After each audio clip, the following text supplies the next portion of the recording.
let's leave that. Maybe we'll come back to it. You've been a very outspoken critic of the insecurity most Nigerians are anyway. The insecurity that is ravaging the entire country, but particularly Middle Belt, Southern Kaduna, Plateau, Benue, mass killings, horrendous killings. You've condemned it. So, in your view, sir, what do you see? Is it that the federal government is overwhelmed, or is it a lack of political will? Because this issue has refused to abate. Thank you very much. The people who are sponsoring insurgency in Nigeria didn't just wake up and then became insurgents or started to sponsor insurgency. It started and grew till when we got Sharia into our constitution. According to Sharia, Muslims will have to be the lords. You will have to submit. I will have to submit. Muslims who don't believe in that violence have to submit. There are rules. So since Sharia came in, insurgency in real time came in because they have the right under Sharia to convert the unbeliever. Sorry to interrupt you, sir. Sorry to interrupt you. Pardon me. The aspect of Sharia the Constitution allows, correct me if I'm wrong, it is in the cases of inheritance, marriage, marital issues, disputes. Those were the penal court thing which Sardauna had. Yes. The Sharia today. Yes. Why was Leah Sharibu taken out of so many girls? That was not a big Hold on. Why was the lady in Sokoto stoned to death? It's Sharia. So there are so many things that have happened which we can refer to, which are Sharia compliant issues. Many things have happened. Why do we have a parallel policing in Kano? It is because of Sharia. So, if you are in Kano, even if you are an Igbo man or whoever, and you want to trade your beer, you go and smash it. If you are lucky to go away alive. That is Sharia. So, sir, anybody who deceives you and said the penal code which we had, which the Sardauna accepted as a means of accommodating the Middle Belters then because of the Willings Commission requirement, is not what we have today. What we have today, adopted by the 12 local government, states in the north, is the true Sharia. And where they want and when they want to implement, they implement. Even states that are not as aggressive. Not long ago, was it about 2 years ago, my governor in Borno went to and said any hotel that they think was a brothel, quote unquote, how do you qualify a place? They smashed it and destroyed such plots. Churches are not allowed spaces in some areas. So what is that? To own that. Yes. So what is that? It is Sharia. So you see, we pretend, that is the problem with this country. We pretend to be running a secular system in the north. It is no more that way. And this insurgency would not be there without Sharia. When we had the penal code, there was no such insurgency. There was no such aggression. There would not be somebody coming with a gun and say, Allahu Akbar, and attack others. It wasn't there. Under the penal code, it wasn't there. Under Sharia, it's there. And we cannot deny them. It is for the others to wake up and say, look, if you want to practice this, you have the right based on your religion, but you can't impose it on us. Let's think of a way of coexisting with this. And what is happening, or what is going to happen next? These people will say, let's part ways. When you made mention to a couple of people who were, lynched, set on fire, and said it was because of Sharia, I was trying to disagree because I know the Sharia process will be, you take the person to face a Sharia panel, and then there will be witnesses called, just more or less like a regular trial court and all of that. But that was not the case. That was what I was trying to correct. It was just mob justice. Yes, maybe influenced by radical clerics. So don't respond to that. But let's go back to this insecurity. I've had northern leaders. Dr. Akibaba Ahmed is a highly respected northern leader, a Muslim, highly respected intellectual. He attributes the insecurity from the north largely, preponderantly, and I tend to agree with him, to misgovernance, bad governance from governors, local governments, and all, even the presidents. Do you disagree with this? Yes, people in power directs and determines what their people do. So in that regard, you can't disagree with him. Do you Because, disagree? no, I said you and I too can disagree with him. Because if those things that initiated the Boko Haram insurgency didn't start from the political circle, allowing them to do what they did, it wouldn't have exploded to where it is now. And that is true, because leadership determines what the followership does. Good. Fine and good. Even those who are attributing so many things to Ali Sharif, I look at Ali Sharif as saint compared to some people who came after him. Because though Ali Sharif negotiated with a religious group, which was at dead not Boko Haram, they were a religious group to assist him wrestle power. It was later they became Boko Haram. But how did they become Boko Haram? The same Ali Sharif went after them when they insisted on Sharia. He didn't want to be Sharia compliant at the time. So to that extent, I tell some people, I don't see Ali Sharif as Ali Sharif. Madu Sharif as the man who started this thing. Yes, he negotiated with these people to assist him to wrestle power, which they did. But he refused to implement Sharia. All the same, he had his own militant group, but nearly all governors also have theirs to ensure that they win election. So, sir, without the constitutional backing which we had in 1999 Constitution, many of these governors in the north will not declare Sharia. That is the truth. Because they believe now with Sharia, rather than the penal code in the Constitution, they can declare Sharia in their states, and there's nothing you can do about it. You can go to court, they will tell you Sharia is in the Constitution, and they have the right to practice their religion. Those then who went further to say, yes, in this system, we are allowed to persecute those who don't adhere to Islamic norms, and Christians don't. These things wouldn't be there, sir. So let's be plain and straight. We have reached a stage in this country where you cannot stop these people from practicing their religion. And it has been started in the Constitution. Sharia is there in the Constitution. 73 mentions. You can go and cross-check. There's no mention of Christianity or anything to say that you exist in the first place in the Constitution. None. You can go check people who have gone through the Constitution. So the issue is, how do we navigate away from this source of problem? Because it is already there. It is in the Constitution. And governors who have introduced Sharia, Hizbah, etc., will say that Sharia is in the Constitution and you cannot do anything about it because they are Nigerians.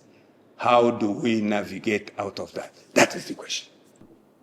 I'm sure our viewers will struggle, especially northern Muslims, will struggle to agree with you. Because I'll go back to the issue of bad governance, failure of leadership, according to Dr. Akim Baba Ahmed, according to pretty much everybody I've sat with. And I've been on this for years now. Sir, 20 million plus children out of school on the streets. You see them everywhere in the north. Children of school going age on the streets. Yes. Those are the ready supply, the recruitment source for all these bandits, terrorists, kidnappers, insurgents, name it. Do you agree, sir? I agree. There's no primary health care in anywhere, any villages, no primary health care in almost all the places. Look at primary schools. So poverty, sir, look at poverty. Poverty in the north is like 10 times worse than the rest of Nigeria. I could go on, reading out these horrific statistics. So I go back to it. Is it fair to just narrow down on the issue of Sharia as the lone causative factor for all these problems? Thank you. The practice of taking children, handing them over to malams or to these mullahs to train, to travel rather than taking them to school. Listen, to travel with them, blah, blah, is still part of the religious practice. You don't go to my village, you will not see a beggar on the street with a ball in his hand. It's shameful in my tradition to even have someone who is physically challenged, whether even mentally, to see him on the street begging. Because in my tradition, it's a taboo. You keep your weak and feed them till they die.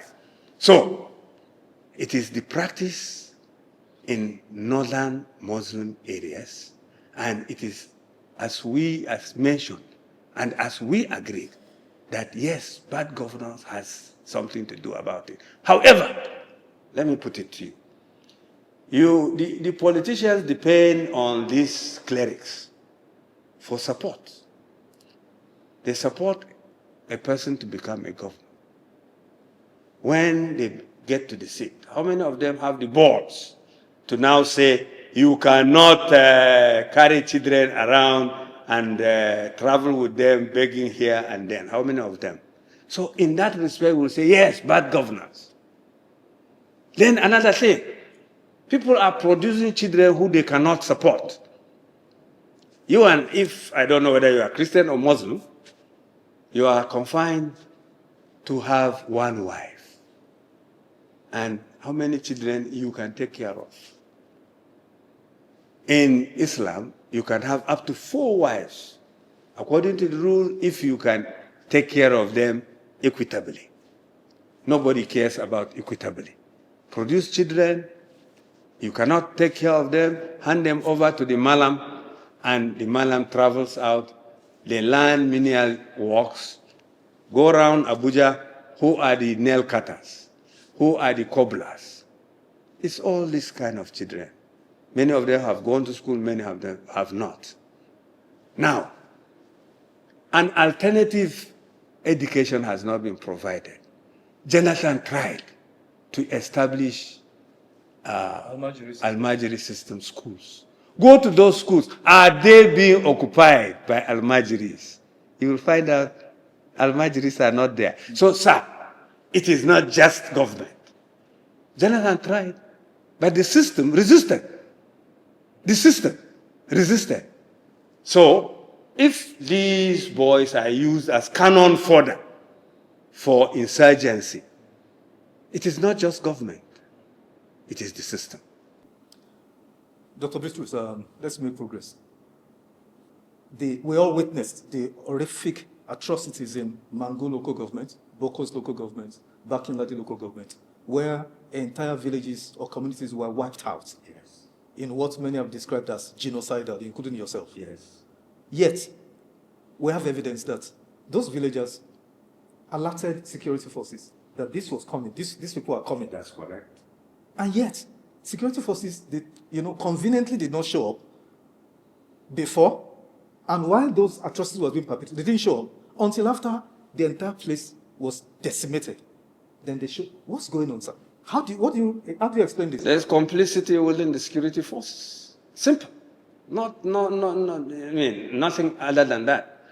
You see, the people who sponsors and who sponsored this thing when it started know where they were, the level things have reached, to the extent that they can do something and even protect the aggressors. When General T.Y. said that they are colluding, you remember that quote? There was evidence. Because insurgents who were killed, their telephones were probed, and they were in contact with security officers while they were operating. That is to show we have accomplices within the security forces. And that is why when people are being attacked, some instruction will come from above, whoever it would be, to ensure that these people receive the worst kind of treatment before the security forces would come. That is one. Two, even after the attack, while lamenting, rather than coming to assist in some cases, we have lots of records, the security forces would come if any of their children decides to even fight back, they will be arrested. That is, the victim is now being victimized. This has happened over and over again. So the issue is, the system is already rotten. And thank God, the present government, having received the pressure from the US, has allowed the Americans to assist and collaborate with our government to ensure that this thing is halted. But the major work is for you and I to do the needful, rather than chickening out and pretend. Because sometimes when I hear people who know, who even suffered genocidal attacks in the area, saying that there is no genocide, I do laugh. There is genocidal attacks on Christian communities to displace them. In the Northwest, there is genocidal attack against Muslim Hausas, indigenous Hausas. The jihad of which started in 1804, took over power. That is traditional institutions. But the land remained in the hands of the Hausas. Today, the Hausas are also being killed and dispossessed of their land. So it has become multifaceted, but all the same. You look at the history, whether at how Islam started, it is the same trend, sir. It has not changed. So with Sharia, whether we like it or not, that's what will continue to happen, unless it is crushed. Negotiation will not work. Anybody who say non-kinetic, that is the funny terminology I've heard. Somebody who think that, one, if he kills, and if he dies trying to kill for his faith, he's going above to meet some beautiful facilities beyond what he gets here. It's here, it's in the mind. You can't change him through some non-kinetic something. He is out there to either kill or be killed. If somebody would voluntarily go and blow himself up just because he feels he's going to be rewarded, how do you solve the problem through some non-kinetic approach? So the issue is, this thing will not stop unless it is crushed. Sir, Kwara State used to be a very lovely place, beautiful place, peaceful, actually, peaceful state. Even when all this insecurity was raging everywhere, Kwara, essentially was peaceful. But recently, sir, we have begun to see spate of kidnappings and insecurity, which culminated in the recent one in the Woro community, where a massacre took place, mass kidnapping took place and all of that. What is going on, sir? How do you read this? What exactly? Because they are moving down south. You don't have to worry. They feel much of the north, including the middle belt, is being covered. Where they have not been able to cover, and it's becoming a bit tough, move away from that and continue. From Kwara, it will go further down south. It is not going to stop at Kwara. Are you getting me? You think so? Oh, certainly. Unless it is crushed. It will not stop at Kwara. It will go down. And, sir, if you go and probe, you will find out that people in Kwara will be part of accomplices in the carnage. The issue is, yes, going by what our former president said, as the President Obasanjo, he said he summarized the thing as Fulanization and Islamization. He said so? Yeah, Fulanization. President Obasanjo? Yes, President Obasanjo. yes. Are you sure, sir? Oh, certainly. You can Google. You will find that statement. Fulanization and Islamization. Now, whether you like it or not, it is not only Christians that are attacked in this process. to succeed even in changing the narrative or that Owo place, where majority of them were Muslims. Were they Fulanis? Were they Fulanis? They are not. They can sacrifice people just to change the narrative. So the agenda continues, and it will not abate unless it is crushed. Anybody who tells you that that agenda would subside through some negotiation is just deceiving you. Unless it is crushed, it will continue. Let me now digress, because I watched what the first video production by late Shekau, if he is late. Shekau said after the bombing of Gadabu in Jos, I got the video, I still have it. He said in Hausa, we are the ones who conducted this thing in Sultania, the place called Plateau or Jos. We did it because what you hear is not as much as what you have seen. Because our people have been killed. He mentioned Zongo Kataf and so many other places. And he said they are not fighting a political war. They are not fighting for money, but they are fighting a religious war. Though unfortunately, he ended up telling us, maybe because he's not smart, that it is a political war. Then he continued. He said, it is a war between Muslims and Christians. And then he warned Muslims that any Muslim that assists an unbeliever in the war should consider himself dead. Are you hearing me, sir? Any Muslim who assists unbelievers in the war should consider himself dead. So if Muslims are being killed in the war, that's one reason. Two, he continued and said it will not end, as a summary, because he said some other things before that, till Islam is the determinant of governance in Nigeria. It will not end till Islam is the determinant of governance in Nigeria. So will it stop? We have not gotten there yet. So let me ask you pointedly. Yes. You've scattered around it all this while. So let me ask you directly. Yes. You believe, sir, Dr. Pogu Bitrus, that there's a Fulanization or Islamization agenda for the whole of Nigeria? Certainly. You believe this? 100%. Today, What evidence do you have? thank you. Christian communities are being attacked and wiped out, chased, and occupied. What about Muslim communities? Hold on. I told you about the Muslim communities. It's the Hausa community. The 1804 jihad, which started in 1804, took over the traditional stools of the Hausa. The land was still in the hands of the Hausa. Today, the land is being taken away. So that one is Fulanization, because Hausas are being replaced by Fulanis.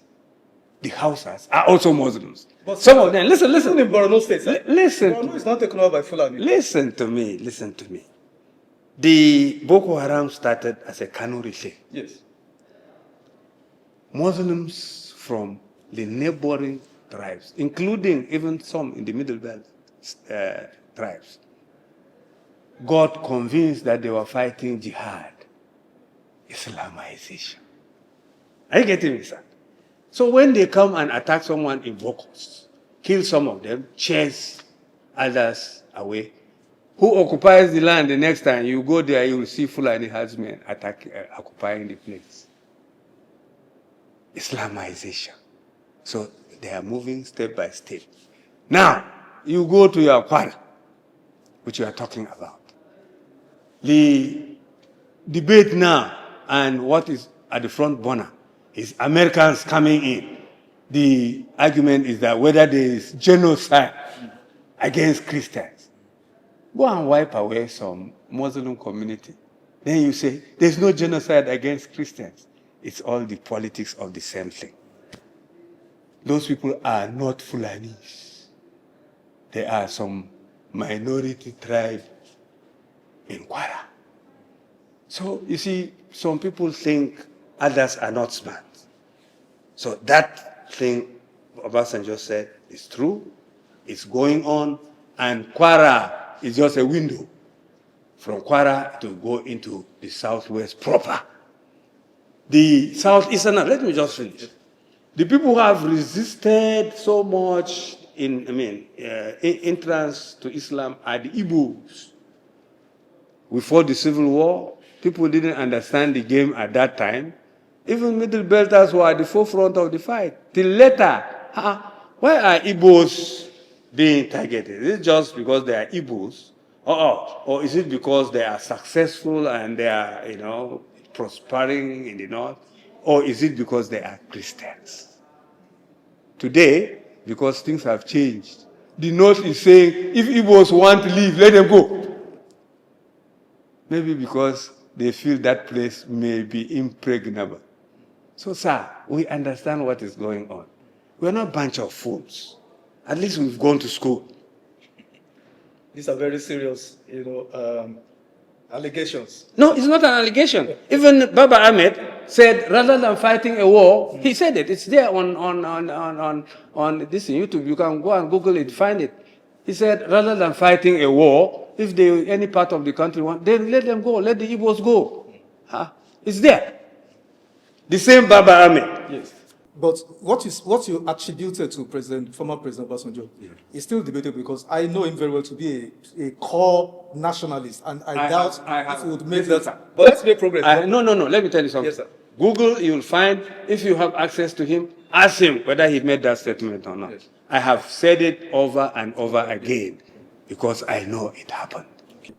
Let's make progress, sir. Quickly, I know you mentioned it earlier, but I want to ask you a question from it. General T.Y., 3 years ago, thereabouts, he said it openly at a function in Jalingo, that if you don't rise up and defend yourself, that they will be wiped up, all of you will be killed, because the military, some elements in the military are colluding with the killers, the terrorists and bandits, and all of that. Sir, have we come to a place where, because some are openly advocating for it, for communities to openly arm themselves?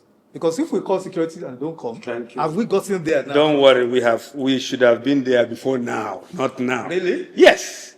You see, the issue is, there are areas, even Islamic countries, where the first line of defense is supposed to be the community.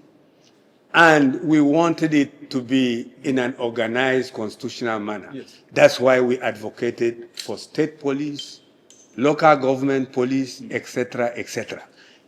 If my community has a small police unit, maybe 100, 200, that would defend and keep law as a third tier of government, they will not allow some miscreants from somewhere to just go and come and override the place, because they will be attached to their place to defend their people. That was why we said, let's have a constitutional thing, rather than saying, let everybody arm himself, so that we can have state police, county police. Some people are saying, yes, the governors will use state police to do one thing or the other. Is the federal government not using federal police? And didn't we have something similar to state police before? We had what we call, before 1963, the NA police. Similar to what we could call a state police by now. Now, if we were to have it. The county then were more like local government, because they were provincial entities. Today, such provinces have become states. Some have become even 2, 3 states. So it is necessary if we want to address this issue, because we have seen examples, sir, where a village with just some few hunters and double-barrel guns standing against these people with rifles, and they run. They defend their villages. So if people are armed, they will be able to defend their communities. This nonsense happens because they have the arms and others don't. If others are also armed, they will not dare, because they are also afraid of dying, in spite of the fact that some of them feel or are convinced that the hereafter would be better than the now.